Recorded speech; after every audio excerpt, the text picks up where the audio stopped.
ভাইরাসের ট্রিটমেন্ট তেমন কিছু নাই, বেড রেস্টে থাকবে,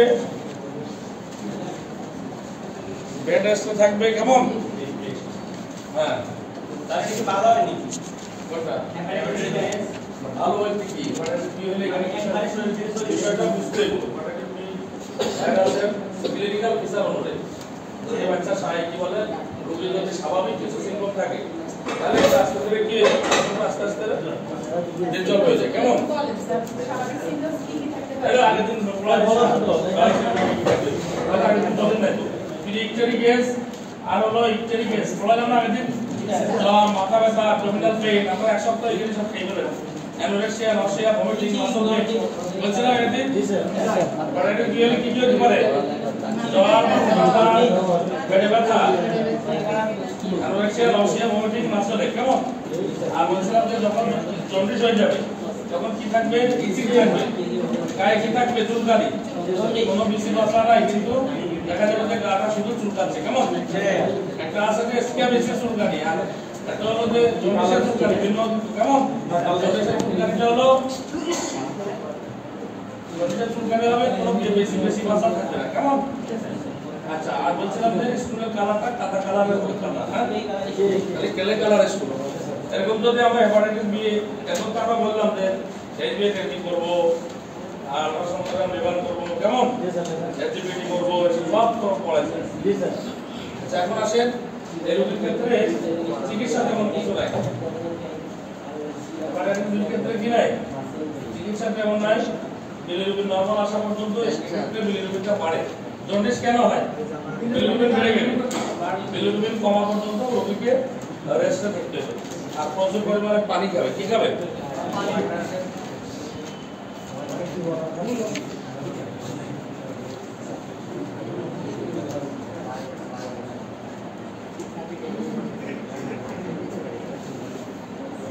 আর ড্রাগের এখানে তেমন কিছু নাই।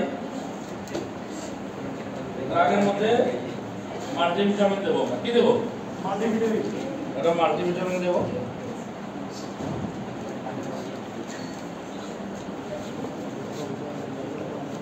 আর যেহেতু তার অ্যানোরেক্সিয়া, নসিয়া, ভমিটিং থাকে এজন্য তার আমরা অ্যাবডোমিনাল পেইন থাকে, এজন্য একটা পিপিআই দেবো আর একটা হলো ডপলারডন দেবো। কেমন?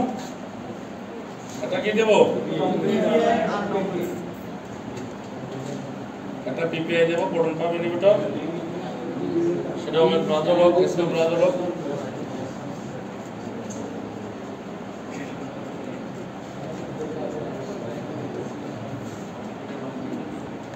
আর একটা ডম্পেরিডন দেবো। কি দেবো?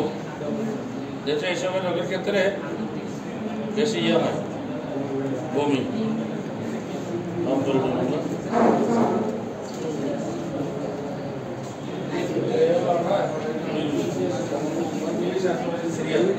নর্মাল চিকিৎসা বোঝা গেছে কি? এই তো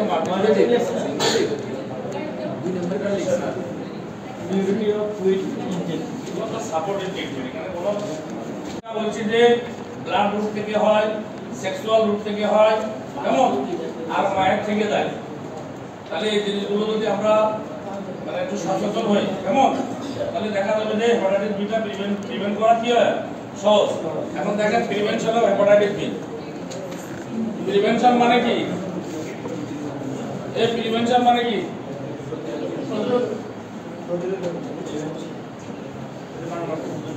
অর্থাৎ হেপাটাইটিস বি আমরা প্রিভেন্ট করব কিভাবে? তাহলে এক নম্বরে প্রাইমারি প্রিভেনশন।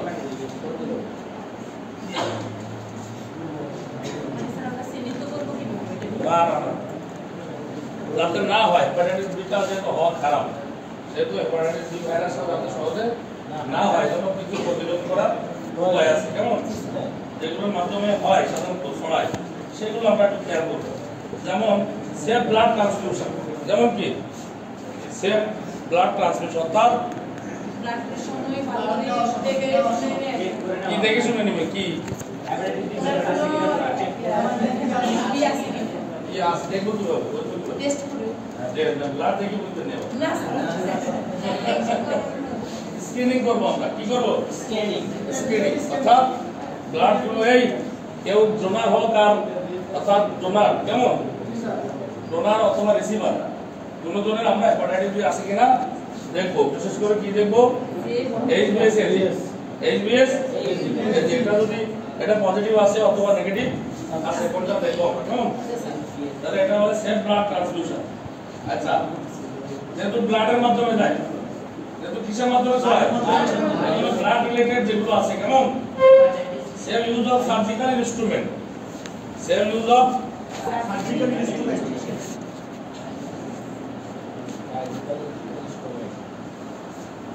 অর্থাৎ ইনস্ট্রুমেন্ট এই ভাইরাস গুলো তো জড় যে সকল এ আছে, বিশেষ করে সার্জিক্যাল ইনস্ট্রুমেন্ট এগুলোতেও এইসব ভাইরাস গুলো থাকতে পারে। সব ভাইরাস গুলো কি করতে পারে, থাকতে পারে। এই জন্য এগুলোকে আগে অটোক্লেভ করবে। এগুলো আগে কি করবে, অটোক্লেভ যদি করে তাহলে মোটামুটি ভাইরাস ক্লিয়ার হয়ে যাবে। ভাইরাস কি হয়ে যাবে, ক্লিয়ার হয়ে যাবে। এই জন্য আমরা সার্জিক্যাল প্রসিডিউর আগে একটা হলো ইনস্ট্রুমেন্ট গুলো ক্লিয়ার করব, আবার যখন অপারেশন করবেন তখনও রোগীকেও সব ধরনের সতর্কতা দেব। আচ্ছা সেফ সেক্সুয়াল প্র্যাকটিস, অর্থাৎ যেগুলো থেকে ছড়ায় ওইগুলোকে সেভ করলে হয়ে যাবে কেমন।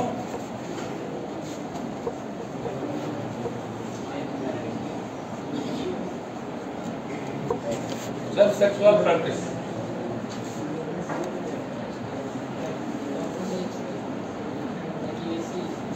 আরেকটা হলো সেকেন্ডারি প্রিভেনশন। কি প্রিভেনশন, সেকেন্ডারি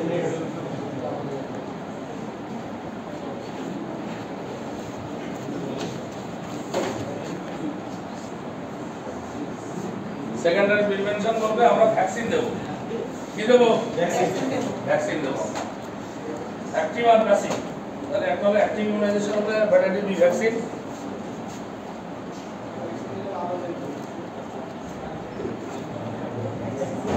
ভালো হয়ে যাবে না ম্যাডাম, এটা প্রতিরোধের লাইন কি বোঝে এটা, অ্যাক্টিভ ইমিউনাইজেশন।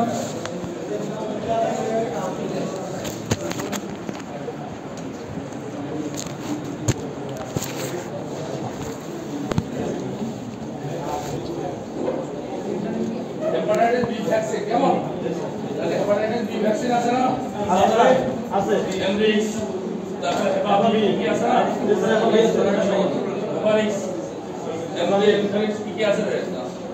আচ্ছা আরেকটা হলো প্যাসিভ ইমিউনাইজেশন, অ্যান্টিবডি দেব প্যাসিভ।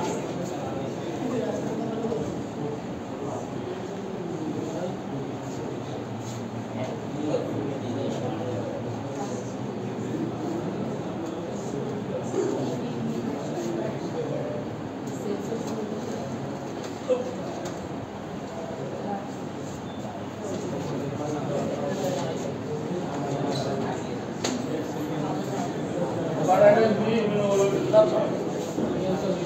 Hepatitis B immunoglobulin.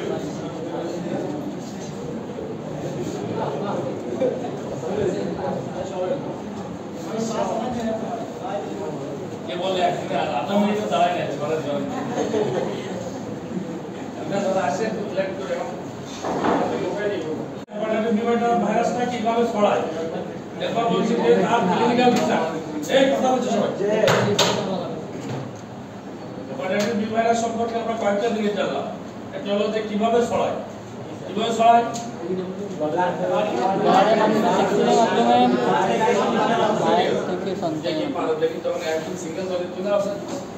এগুলোতে যদি হেপাটাইটিস ভাইরাস থাকে তাহলে একই নিডল দিয়ে যদি আরেকজনকে প্রিক করে তাহলে এই তার শরীরে ইনজেকশনটা দিবে, তার শরীরের মধ্যে হেপাটাইটিসটা ঢুকতে পারে। বোঝা গেছে কি, এগুলো সব ব্লাড, এগুলো সব কি রুট, আর একটা কি রুট, ওরা দুটো বলছে, একটা বলছে ব্লাড আর একটা বলছে মায়ের থেকে বাচ্চা, আরেকটা কি আর সার্জিক্যাল ইনস্ট্রুমেন্ট ব্লাড রুট, আরেকটা কি সেক্সুয়াল রুট। সেক্সুয়াল রুট কেমন, সেক্সুয়াল ইন্টারকোর্সের মাধ্যমে। এটা কেন আমরা বললাম যে আমরা বলছি যে হেপাটাইটিস বি ভাইরাসটা কিভাবে ছড়ায় কেমন। আচ্ছা এরপর আমরা বলেছি যে হেপাটাইটিস বি ভাইরাস হলে কি কি সিম্পটম হয়, কি হয় সিম্পটম। এখানে সিম্পটম গুলো মেয়েদের এখন তো দেখতেছি না, সিম্পটম কি একটা বলো স্যার, দাও না